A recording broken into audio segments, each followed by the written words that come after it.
Qimmatli o'zbek o'quvchilar, sizlarga endi elimizning to'rt merekesi Respublika kunimen chin yurakdan qutluyman.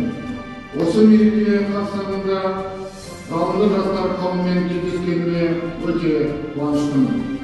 Жастардың білім және ғылым, спорт, өнер саласындағы жетістіктері үшін тәуелсіздік ұланы сыйлық ақысымен облысымыздың осымен үшінші рет 100 оқушы марапатталуда.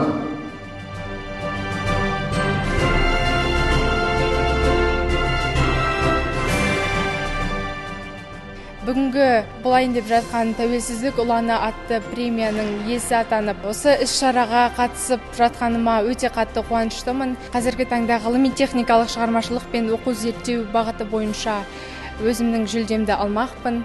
Барлық қатысушыларға сәттілік тілеймін және алдағы уақытта тоқтамаңыздар деп айтқым келеді.